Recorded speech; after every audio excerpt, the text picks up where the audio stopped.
Hello नमस्कार दोस्तों, कैसे हो आप सब। दोस्तों आशा करते हैं आप सब अच्छे होंगे। दोस्तों आज के इस वीडियो में हम बात करने वाले हैं क्लास 12 के हिस्ट्री पेपर के बारे में। दोस्तों हिस्ट्री पेपर का जो है हम प्रैक्टिस सेट तैयार किए हैं, तो दोस्तों आप लोग जो है वीडियो को पूरा देखिएगा। और इस वीडियो में हमने जो है 50 क्वेश्चन सेलेक्ट किए हैं, और ये क्वेश्चन वही सेलेक्ट किए हैं जो एग्ज़ाम में बार बार पूछे जाते हैं। दोस्तों अभी तक आप लोग मेरे चैनल को सब्सक्राइब नहीं किए हैं तो चैनल को सब्सक्राइब ज़रूर कीजिएगा, और जितना हो सके अपने दोस्तों के साथ शेयर ज़रूर कीजिएगा। तो चलिए दोस्तों हम इस वीडियो को शुरू करते हैं। तो यहाँ पर जो है आपका पहला सवाल है कि मोहनजोदारो की खोज 1922 ईस्वी में किसने की। दोस्तों यहाँ पर आपके ऑप्शंस हैं, और आप लोग अपना आंसर सेलेक्ट कीजिएगा और लास्ट में मुझे कमेंट करके बताइएगा कि आप लोगों का जो है कितना आंसर सही हुआ है। इससे ये पता चलेगा कि आप लोग जो है कितनी तैयारी अच्छे से किए हो, है ना। तो चलिए हम यहाँ पर इसका आंसर जान लेते हैं। मोहनजोदारो की खोज 1922 ईस्वी में किसने की। दोस्तों यहाँ पर जो इसका सही उत्तर होगा ऑप्शन नंबर यहाँ पर बी हो जाएगा, राखलदास बनर्जी। चलिए अगला प्रश्न की ओर बढ़ते हैं। तो यहाँ पर अगला प्रश्न है कि मोहनजोदड़ो किस भाषा का शब्द है। आप लोग का क्या आंसर है, आप लोग सेलेक्ट जरूर कीजिएगा। तो चलिए यहाँ पर इसका आंसर जान लेते हैं। तो यहाँ पर इसका आंसर होगा ऑप्शन नंबर बी होगा, सिंधी। मोहनजोदड़ो जो है सिंधी भाषा का शब्द है। यहाँ पर अगला प्रश्न की ओर बढ़ते हैं। तो यहाँ पर अगला प्रश्न जो है सिंधी घाटी सभ्यता में हल का प्रमाण किस स्थान पर मिला है। सिंधु घाटी सभ्यता में हल का प्रमाण किस स्थान पर मिला है। आप लोग का आंसर क्या है, आप लोग जरूर कमेंट कीजिएगा। चलिए यहाँ पर इसका आंसर जान लेते हैं। तो यहाँ पर इसका आंसर होगा कालीबंगा। जिन लोगों का जो है ऑप्शन डी है उसका करेक्ट आंसर है। चलिए अगला प्रश्न की ओर बढ़ते हैं। तो यहाँ पर अगला प्रश्न है कि तंबाकू पर किस शासक ने प्रतिबंध लगाया। आप लोग का आंसर क्या होगा, इसमें सेलेक्ट कीजिए। तो चलिए यहाँ पर इसका उत्तर जान लेते हैं। यहाँ पर इसका उत्तर हो जाएगा ऑप्शन नंबर सी हो जाएगा, जहांगीर, जो कि तंबाकू पर प्रतिबंध लगाया। चलिए अगला प्रश्न की ओर बढ़ते हैं। तो यहाँ पर अगला प्रश्न है कि अकबरनामा के लेखक कौन है। आप लोग का आंसर क्या है, आप लोग कमेंट जरूर कीजिएगा। तो चलिए यहाँ पर जान लेते हैं आंसर इसका क्या होगा। तो अकबरनामा के लेखक कौन है। तो दोस्तों अकबरनामा का लेखक जो है अबुल फजल है। यहाँ पर ऑप्शन नंबर जो है ए इसका सही उत्तर होगा। चलिए अगला प्रश्न की ओर बढ़ते हैं।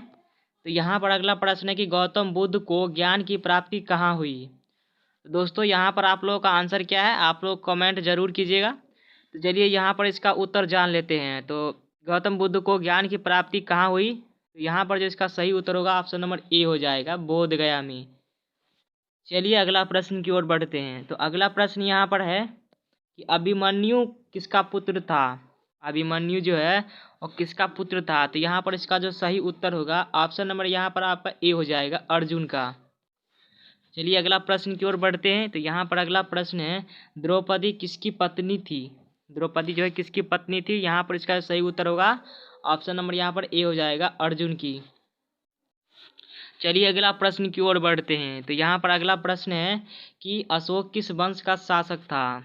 चलिए इसका आंसर क्या होगा, आप लोग कमेंट जरूर कीजिएगा। तो यहाँ पर जो इसका उत्तर हो जाएगा ऑप्शन नंबर यहाँ पर इसका उत्तर होगा सी हो जाएगा, मौर्य वंश का। अशोक जो है मौर्य वंश का शासक था। चलिए अगला प्रश्न की ओर बढ़ते हैं। तो यहाँ पर अगला प्रश्न है इंडिका के लेखक कौन है। तो इंडिका के लेखक कौन है। यहाँ पर जो इसका सही उत्तर हो जाएगा ऑप्शन नंबर बी हो जाएगा। जिन लोगों का बी आंसर होगा उसका करेक्ट होगा। यहाँ पर ऑप्शन नंबर बी इसका सही उत्तर होगा। चलिए अगला प्रश्न की ओर बढ़ते हैं। तो यहाँ पर अगला प्रश्न है कि पाटलिपुत्र नगर की स्थापना किस नदी के तट पर है। इसका सही उत्तर होगा ऑप्शन नंबर यहाँ पर ए हो जाएगा, गंगा नदी के तट पर। चलिए अगला प्रश्न की ओर बढ़ते हैं। तो अगला प्रश्न में यहाँ पर है कि रामानंद के शिष्य कौन थे। रामानंद के शिष्य कौन थे। तो यहाँ पर जिसका सही उत्तर होगा ऑप्शन नंबर बी होगा, कबीर।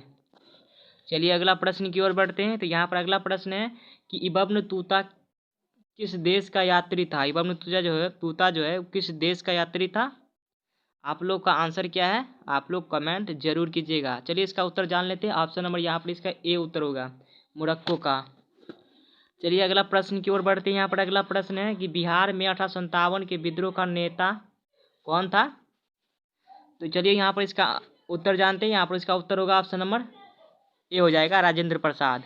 चलिए अगला प्रश्न की ओर बढ़ते हैं। 15 नंबर सवाल यहाँ पर कि लोथल स्थित है। दोस्तों आप लोगों का क्या आंसर है, आप लोग कमेंट जरूर कीजिएगा। तो यहाँ पर जिसका सही उत्तर होगा ऑप्शन नंबर ए हो जाएगा, गुजरात में। लोथल कहाँ स्थित है? गुजरात में। चलिए अगला प्रश्न की ओर बढ़ते हैं। तो यहाँ पर 16 नंबर सवाल है कि प्राचीन भारत में धम्म की शुरुआत किस शासक ने की थी? प्राचीन भारत में जो है धम्म की शुरुआत किस शासक ने की थी? तो चलिए यहाँ पर जिसका सही उत्तर होगा ऑप्शन नंबर सी हो जाएगा, अशोक। अशोक हो जाएगा, यहाँ पर ऑप्शन नंबर सी हो जाएगा।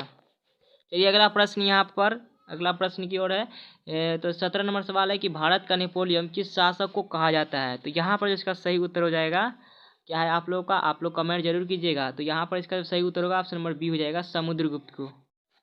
चलिए अगला प्रश्न की ओर बढ़ते हैं। तो यहाँ पर अगला प्रश्न है कि महाभारत किसने लिखा? महाभारत जो है किसने लिखा? चलिए यहाँ पर इसका उत्तर जान लेते हैं। ऑप्शन नंबर यहाँ पर इसका डी हो जाएगा, वेद व्यास ने लिखा था महाभारत। चलिए अगला प्रश्न की ओर बढ़ते हैं। तो यहाँ पर अगला प्रश्न है कि अर्थशास्त्र के लेखक कौन है? अर्थशास्त्र के जो लेखक है कौन है? तो यहाँ पर इसका सही उत्तर हो जाएगा ऑप्शन नंबर डी हो जाएगा, कौटिल्य। कौन है? कौटिल्य। चलिए 20 नंबर सवाल की ओर बढ़ते हैं। यहाँ पर 20 नंबर सवाल है कि पर्याय परिस्थिति की रचना किसने की थी? पर्याय परिस्थिति की रचना किसने की थी? तो यहाँ पर इसका सही उत्तर हो जाएगा ऑप्शन नंबर सी हो जाएगा, हरिसेन ने। चलिए अगला प्रश्न की ओर बढ़ते हैं। तो यहाँ पर अगला प्रश्न है कि भारत का अंतिम मुगल शासक कौन था? तो यहाँ पर जो इसका करेक्ट आंसर हो जाएगा ऑप्शन नंबर यहाँ पर डी हो जाएगा, बहादुर शाह जफर। भारत का अंतिम मुगल शासक तो बहादुर शाह जफर। चलिए अगला प्रश्न की ओर बढ़ते हैं यहाँ पर। तो अगला प्रश्न यहाँ पर है कि 22 नंबर है कि 1920 में कौन सा आंदोलन हुआ 1920 में जो है कौन सा आंदोलन हुआ? तो यहाँ पर इसका सही उत्तर होगा ऑप्शन नंबर बी हो जाएगा, असहयोग आंदोलन। चलिए अगला प्रश्न की ओर यहाँ पर बढ़ते हैं। यहाँ पर अगला प्रश्न है कि हड़प्पा सभ्यता का सबसे बड़ा नगर कौन है? दोस्तों हड़प्पा सभ्यता का जो सबसे बड़ा नगर है मोहनजोदारो। यहाँ पर ऑप्शन नंबर जो है डी इसका सही उत्तर होगा, मोहनजोदारो। चलिए अगला प्रश्न की ओर बढ़ते हैं। यहाँ पर अगला प्रश्न है कि 1857 की क्रांति आरंभ हुई। 1857 की क्रांति जो आरंभ हुई थी कब हुई थी? यहाँ पर जो इसका सही उत्तर होगा ऑप्शन नंबर सी हो जाएगा, 18 मई को। चलिए अगला प्रश्न की ओर बढ़ते हैं। यहाँ पर अगला प्रश्न में है कि भारत के राजधानी कोलकाता से दिल्ली कब स्थानांतरित हुई? मतलब भारत की जो राजधानी थी वो पहले कोलकाता में थी और उसके बाद दिल्ली जो आई तो कब आई? तो यहाँ पर जो इसका सही उत्तर होगा ऑप्शन नंबर यहाँ पर सी हो जाएगा, 1911 में। यहाँ पर ऑप्शन नंबर जो है सी इसका सही उत्तर होगा, 1911। चलिए अगला सवाल की ओर बढ़ते हैं यहाँ पर कि पुर्तगालियों ने गोवा पर कब अधिकार किया? पुर्तगालियों ने गोवा पर अधिकार कब किया? तो यहाँ पर जो इसका सही उत्तर होगा ऑप्शन नंबर यहाँ पर क्या होगा? डी होगा, 1510 ईस्वी में। चलिए अगला प्रश्न की ओर बढ़ते हैं। तो यहाँ पर अगला प्रश्न है कि महात्मा गांधी दक्षिण अफ्रीका से भारत कब वापस आए? महात्मा गांधी जो दक्षिण अफ्रीका गए थे तो वो भारत कब आए? तो यहाँ पर जो इसका सही उत्तर होगा ऑप्शन नंबर यहाँ पर आप लोगों का क्या है? तो यहाँ पर ऑप्शन नंबर इसका बी हो जाएगा, 1914 में। यहाँ पर अगला प्रश्न है कि दिल्ली चलो का नारा किसने दिया? दिल्ली चलो का जो है नारा किसने दिया था? यहाँ पर जो इसका सही उत्तर होगा ऑप्शन नंबर यहाँ पर ए हो जाएगा, सुभाष चंद्र बोस। चलिए अगला प्रश्न की ओर बढ़ते हैं। यहाँ पर अगला प्रश्न में है कि सिंधु घाटी निवासियों को किस धातु का ज्ञान नहीं था? सिंधु घाटी निवासियों को जो है किस धातु का जो है ज्ञान नहीं था? तो क्या चीज़ का ज्ञान नहीं था? तो लोहा का। यहाँ पर ऑप्शन नंबर जो है सी इसका सही उत्तर होगा, लोहा। चलिए अगला प्रश्न यहाँ पर है, आप लोग कमेंट जरूर कीजिएगा। आप लोग का जो आंसर सही होगा आप लोग कमेंट जरूर कीजिएगा। चलिए यहाँ पर अगला प्रश्न की ओर जान लेते हैं। यहाँ पर अगला प्रश्न है कि हड़प्पा सभ्यता किस युग की सभ्यता है? हड़प्पा जो सभ्यता है वो किस युग की सभ्यता है? तो ये जो है कांस्य युग की है। यहाँ पर ऑप्शन नंबर जो इसका ए सही उत्तर होगा, कांस्य युग। चलिए अगला प्रश्न यहाँ पर है कि महाभारत की रचना किस भाषा में हुई? महाभारत की रचना जो है वो किस भाषा में हुई है? दोस्तों महाभारत की रचना जो है संस्कृत में। यहाँ पर ऑप्शन नंबर जो है इसका ए सही उत्तर होगा। चलिए अगला प्रश्न की ओर बढ़ते हैं। यहाँ पर अगला प्रश्न में है कि श्वेतांबर एवं दिगंबर का संबंध किस धर्म से है? श्वेतांबर एवं दिगंबर का संबंध जो है किस धर्म से है? तो यहाँ पर जिसका सही उत्तर होगा ऑप्शन नंबर यहाँ पर डी हो जाएगा, जैन धर्म से। चलिए अगला प्रश्न यहाँ पर जान लेते हैं अगला प्रश्न क्या है। तो यहाँ पर जो अगला प्रश्न है कि अकबरनामा की रचना किसने की? अकबरनामा की रचना किसने की? तो दोस्तों अकबरनामा की जो रचना की थी किसने की थी? तो यहाँ पर जो इसका सही उत्तर होगा ऑप्शन नंबर डी हो जाएगा। ऑप्शन नंबर यहाँ पर डी होगा, अबुल फजल, जो कि अकबरनामा की रचना की थी।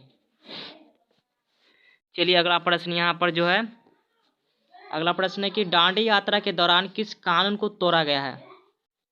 दांडी यात्रा के दौरान किस कानून को तोड़ा गया? तो यहाँ पर इसका सही उत्तर होगा आप लोगों का क्या है, यहाँ पर ऑप्शन नंबर सी इसका सही उत्तर होगा, नमक कानून को तोड़ा गया था। चलिए यहाँ पर अगला सवाल 35 नंबर है कि पुर्तगालियों ने गोवा पर कब अधिकार किया? पुर्तगालियों ने जो गोवा पर अधिकार किया कब किया? तो यहाँ पर इसका सही उत्तर होगा ऑप्शन नंबर बी हो जाएगा, 1510 ईस्वी में पुर्तगालियों ने गोवा पर अधिकार किया था। अगला प्रश्न की ओर बढ़ते हैं। तो यहाँ पर 36 नंबर सवाल है कि संविधान प्रारूप समिति के अध्यक्ष कौन थे? तो दोस्तों संविधान प्रारूप समिति के अध्यक्ष अम्बेडकर साहब थे। तो यहाँ पर ऑप्शन नंबर डी इसका सही उत्तर होगा। 37 नंबर यहाँ पर सवाल है कि भारत में रेलवे की शुरुआत कब हुई? भारत में जो रेलवे की शुरुआत हुई थी वो कब हुई थी? तो यहाँ पर जो इसका सही उत्तर होगा ऑप्शन नंबर सी हो जाएगा, 1853 में जो कि भारत में रेलवे की शुरुआत हुई थी। चलिए अगला प्रश्न की ओर यहाँ पर बढ़ते हैं कि जलियांवाला बाग हत्याकांड किस वर्ष हुआ? जलियांवाला बाग हत्याकांड जो हुआ था कब हुआ था? 13 अप्रैल 1919। यहाँ पर ऑप्शन नंबर जो है इसका ए सही उत्तर होगा। चलिए अगला प्रश्न की ओर बढ़ते हैं। यहाँ पर अगला प्रश्न है कि पानीपत की प्रथम युद्ध किस वर्ष हुआ था? पानीपत की प्रथम युद्ध जो है किस वर्ष हुआ था? तो यहाँ पर जो इसका सही उत्तर होगा ऑप्शन नंबर यहाँ पर बी होगा, 1526 में पानीपत की प्रथम युद्ध हुआ था। 1526 में द्वितीय युद्ध होगा 1556 और तृतीय युद्ध 1761। चलिए अगला प्रश्न की ओर यहाँ बढ़ते हैं। तो अगला प्रश्न यहाँ पर है कि बिहार के जगदीशपुर में क्रांति का नेतृत्व किसने किया? बिहार के जो जगदीशपुर में क्रांति का जो है नेतृत्व किसने किया था? तो यहाँ पर जिसका सही उत्तर होगा ऑप्शन नंबर डी हो जाएगा, कुंवर सिंह ने किया था। चलिए अगला प्रश्न की ओर यहाँ बढ़ते हैं। तो अगला प्रश्न यहाँ पर है कि भारत का कब गणतंत्र घोषित किया गया? भारत का जो है कब गणतंत्र घोषित किया गया? तो यहाँ पर जो इसका सही उत्तर होगा ऑप्शन नंबर ए हो जाएगा, 26 जनवरी 1950 को। चलिए अगला प्रश्न की ओर यहाँ बढ़ते हैं। यहाँ पर अगला प्रश्न है कि 42 नंबर की हैदराबाद का भारत में विलय कब हुआ? हैदराबाद का जो है भारत में विलय कब हुआ? तो यहाँ पर जो इसका सही उत्तर होगा ऑप्शन नंबर यहाँ पर हो जाएगा ए हो जाएगा, 1948 में। तो यहाँ पर जो है 43 नंबर सवाल है, मुस्लिम लीग की स्थापना किस वर्ष हुई थी? तो मुस्लिम लीग की जो स्थापना हुई थी कब हुई थी? तो दोस्तों यहाँ पर इसका सही उत्तर होगा ऑप्शन नंबर बी हो जाएगा, 1906 में हुआ था। चलिए अगला प्रश्न की ओर यहाँ पर बढ़ते हैं। अगला प्रश्न है कि ईस्ट इंडिया कंपनी की स्थापना कब हुई? ईस्ट इंडिया कंपनी की जो स्थापना हुई थी वो कब हुई थी? यहाँ पर इसका सही उत्तर होगा ऑप्शन नंबर सी हो जाएगा, 1610 में ईस्ट इंडिया कंपनी की स्थापना हुई थी। चलिए अगला प्रश्न की ओर बढ़ते हैं। यहाँ पर अगला प्रश्न है कि काला कानून किसे कहा गया है? काला कानून जो है वो किसे कहा गया है? दोस्तों काला कानून किसे कहा गया है? तो यहाँ पर इसका सही उत्तर होगा ऑप्शन नंबर ए हो जाएगा, रॉलेट एक्ट को, क्योंकि काला कानून कहा गया है। चलिए अगला प्रश्न की ओर। यहाँ पर अगला प्रश्न है कि आइन ए अकबरी कितने भागों में विभक्त है? दोस्तों आइन ए अकबरी पुस्तक जो है वो 4 भागों में विभक्त है। यहाँ पर ऑप्शन नंबर जो है सी इसका सही उत्तर होगा। चलिए यहाँ पर अगला प्रश्न है कि अर्थशास्त्र एवं इंडिका से किस राजवंश के विषय में जानकारी मिलती है? तो यहाँ पर जो इसका सही उत्तर होगा ऑप्शन नंबर यहाँ पर ए हो जाएगा, मौर्य वंश की। यहाँ पर ऑप्शन नंबर ए इसका सही उत्तर होगा, मौर्य वंश। अगला प्रश्न